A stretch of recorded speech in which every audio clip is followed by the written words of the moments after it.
Hey guys, selamat datang lagi di YouTube channel Naksir Sneakers. Kembali lagi setelah beberapa hari gue nggak bikin video. Kali ini gue pengen bikin video yang ngebahas tentang sepatu-sepatu basket terbaru lagi. Jadi ada beberapa sepatu yang gue antisipasi karena sebentar lagi kita masuk season yang baru. Banyak sepatu yang bakal rilis dan gue pengen kasih brief kayak sedikit breakdown tentang apa aja yang menurut gue bakal jadi sepatu-sepatu yang menarik guys. Dan di sini seperti biasa udah ada laptop. Kita langsung aja bahas guys. Sepatu pertama yang menurut gua keren banget, yang bener-bener gua antisipasi adalah Nike Kyrie 7. Sebenarnya bentuknya cukup unik, banyak banget yang bilang sepatu ini tuh kayak mirip dari penggabungan Kyrie sebelumnya. Buat gua memang kelihatan mirip banget, bagian depannya itu terutama di bagian outsole-nya itu mirip banget kayak Kyrie 1, terus uppernya mirip kayak Kyrie 4, bagian belakangnya mirip kayak Kyrie 6, juga overall shape-nya bisa dibilang ya nggak jauh beda sama Kyrie 5. Jadi kadang ada yang komplain kenapa kalau sepatu basket itu satu sama lain mirip, nggak jauh berbeda. Menurut gue sih sebenarnya gini guys, jadi dalam satu line menurut gue sih nggak perlu terlalu banyak dibedakan. Menurut gue sih beda dikit oke, jadi ada beberapa part yang seharusnya ditweak supaya kelihatan lebih bagus. Tapi kalau beda banget menurut gue juga nggak bagus. Jadi bayangin aja kalau kalian tuh harus adaptasi lagi sama sepatu baru, ataupun bahkan pemainnya sendiri harus adaptasi sama sepatu-sepatu yang mereka pakai tiap season. Menurut gue sih kurang efisien guys. Jadi kalau gue biasanya gue selalu konsisten sama sepatu Kobe ya, gue pengen itu kalau beli sepatu ya gue udah tahu apa yang bakal gue dapat, paling ada berapa part aja yang dirubah.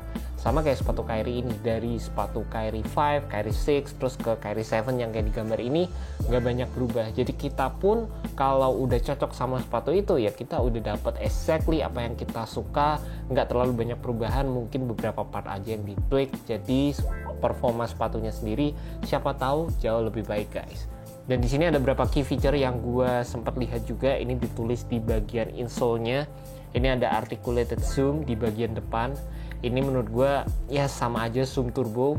Itu udah sebenarnya kalau zoom turbo sendiri dari awal gue taunya itu memang articulated zoom. Dan articulated zoom itu sebenarnya udah ada dari lama banget, kayaknya Air Jordan 14 juga udah pernah pakai kayak gitu. Cuma memang implementasinya aja yang beda. Jadi sekarang dikasih nama articulated zoom lagi. Terus ada composite textile. Jadi ya sejenis material textile seperti sepatu-sepatu zaman sekarang, banyak banget yang menggunakan material textile. Ditambah terus ini ada computational traction. Jadi kayak traction yang dibikin dari komputer gitu guys. Mungkin udah dites juga atau udah bener-bener di rundown secara bagus. Semoga tractionnya juga dapat memberikan kita performa yang bagus saat di lapangan. Biasanya kalau sepatu-sepatu Kyrie itu nggak pernah ada masalah dari segi tractionnya, dan gue berharap di sini juga nggak ada masalah. Kalau gue bisa lihat dari pola tractionnya sendiri kayak multi directional banget, aneh, nggak yang bentuk herringbone banget, tapi kayaknya cukup tebal dan bisa bekerja dengan baik di lapangan. Dan kalau gue rasa di sepatu Kyrie 7 nggak terlalu banyak fitur yang menonjol. Kayaknya kalau kalian suka sama Kyrie 6 ya kayaknya bisa fit in ke sepatu ini, nggak ada masalah sama sekali.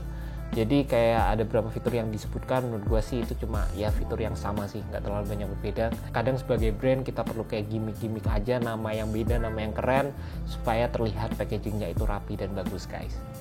Next, di sepatu berikutnya ada sepatu Curry 8, jadi Under Armour Curry 8. Ini juga sepatu yang jujur gue antisipasi banget. Gue suka sama siluetnya.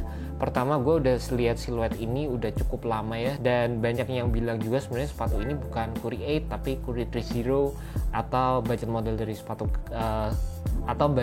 dari sepatu Curry. Gue nggak tahu sebenarnya yang bener yang mana karena memang ini juga belum dirilis secara besar-besaran, belum diumumin bener kalau ini memang Curry 8. Tapi beberapa kabar juga yang gue denger Curry itu bakal dapat line-nya sendiri. Jadi udah nggak ngikut lagi sama Under Armour. Bukan nggak ngikut ya guys, tapi kayak Curry itu nanti bakalnya kayak jadi Jordan brand-nya Nike gitu.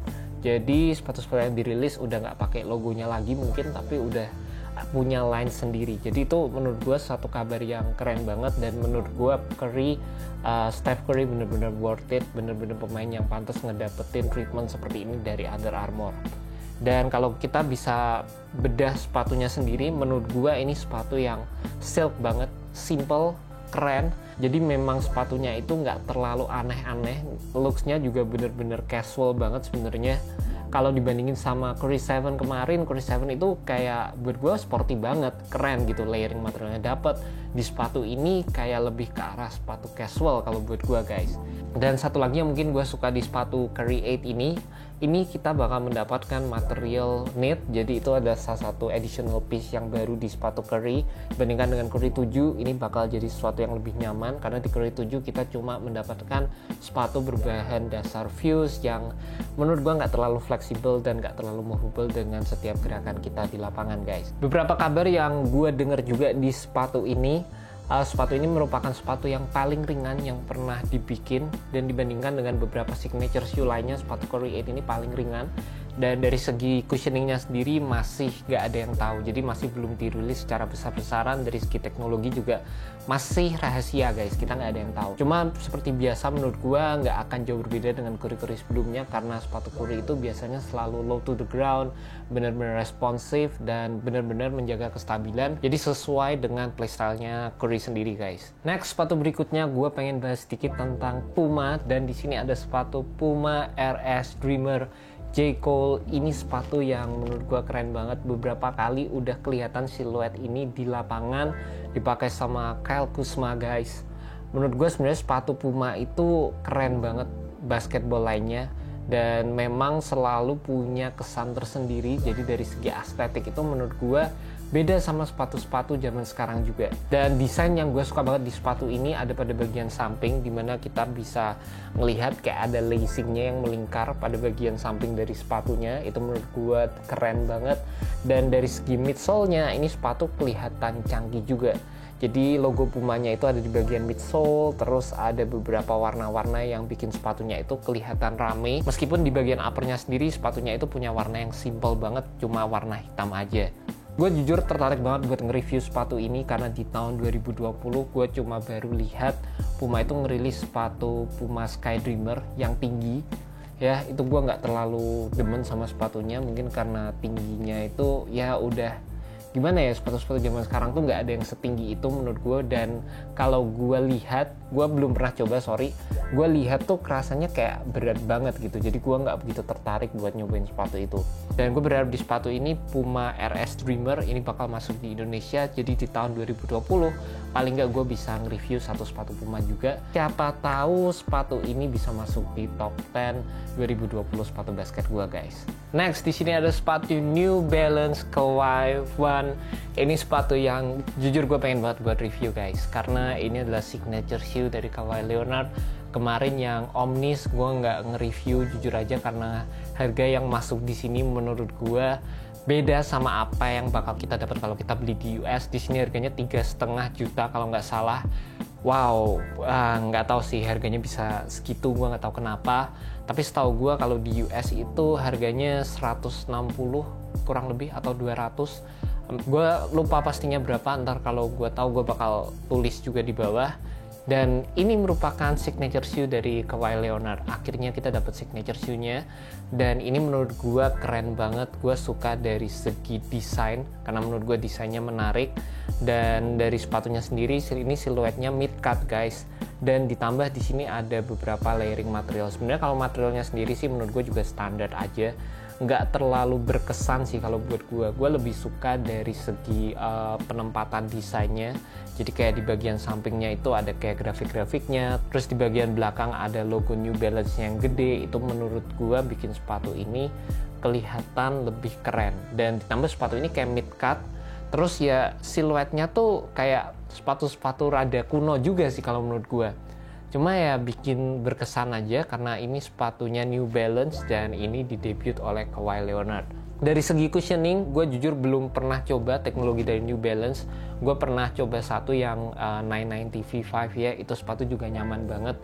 Kalau nggak salah itu pakai teknologi in-cap. Itu gue udah lama review sepatu itu. Di sepatu ini gue masih belum jelas ini pakai teknologi apa, kita masih belum tahu. Cuma biasanya ini foam base cushion. Dan di sepatu ini kita bisa lihat juga di sini ada shank plate-nya juga yang cukup panjang ya. Jadi ini biasanya ini bakal membantu juga untuk memberikan kita torsional support. Ditambah saat kita berlari ini biasanya ada kesan kayak spring back. Jadi kayak ada sesuatu yang membantu kita buat berlari gitu guys. Kesannya seperti itu. Jadi ini teknologi yang bakal membantu kalian di bagian itu. Last but not least, semoga sepatu ini bisa masuk di Indonesia dan harganya nggak ngawur, jadi gue bisa nge-review dan kasih kalian feedback. Pasti menurut gue sih Kawhi Leonard banyak banget fansnya dan banyak orang yang tertarik buat pakai sepatunya juga. Good news juga buat New Balance guys. Next, di sini ada sepatu signature shoe lagi terbaru, yaitu sepatu UA Embiid One. Well, gokil sih, Joel Embiid akhirnya bisa dapat sepatu. Ngelihat dari segi desainnya dulu, menurut gue ini desainnya kayak ngingetin gue sama sepatu-sepatu apa ya, Paul George kalau nggak salah, Paul George atau Kyrie, gue lupa ada. Jadi bagian yang di sampingnya itu yang warna merah ini tuh kayak ngingetin gue sama kayak satu sepatu. Gue lupa apa, gue nggak tahu apa, cuma kayak ini kayaknya gue pernah lihat deh, kayak gitu aja sih kesannya. Tapi di luar itu menurut gue ini sesuatu yang beda banget. Dari materialnya sendiri kita dapat mesh ya, seperti biasalah, udah pasti banyak banget kayak gitu. Terus ada beberapa layering material kayak fuse yang buat kasih kita containment dan basically standar sepatu basket pada umumnya. Cuma yang menarik di sepatu ini, menurut gue sepatu ini punya cushioning teknologi Micro G dan juga hover. Jadi ini mirip banget sama kayak sepatu Curry 7 guys.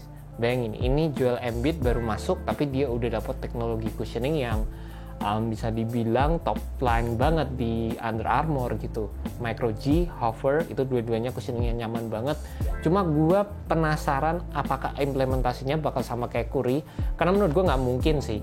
Biasa kayak pemain yang lebih gede, big man seperti Embiid, pasti dia cushioningnya itu biasanya lebih soft, lebih absorbing gitu. Ngomongin lagi kalau dari segi looks, nggak terlalu aneh-aneh, memang basic sepatu basket banget. Dari segi logonya sendiri juga, logonya ya it is what it is guys. Nggak terlalu banyak yang bisa gue omongin. Gue berharap sepatunya itu yang penting at least bisa perform dengan baik, karena ini adalah signature shoe terbaru dari pemain big man juga. Dan ini kabar bagus juga guys, karena finally seorang big man punya sepatu itu udah jarang banget sekarang.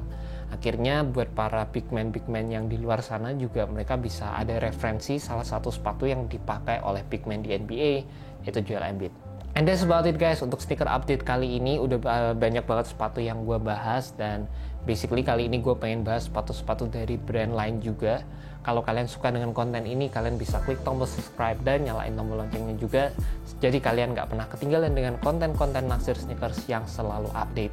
Next gue bakal nge-review sepatu Don't Issue 2, terus ada performance review dari sepatu, nggak ada di sini sepatunya, sepatu Why Not 0.3 SE gue bakal bikin.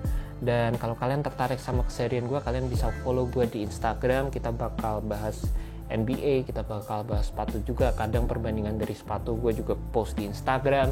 Jadi kalau kalian suka sama konten-konten sneakers, well kalian follow aja guys. And that's about it. Thank you so much buat kalian yang udah nonton video kali ini. Jangan lupa subscribe, like, dan share video ini ke teman-teman kalian yang cinta sneakers seperti gue. Well guys, thank you so much, have a good one, peace.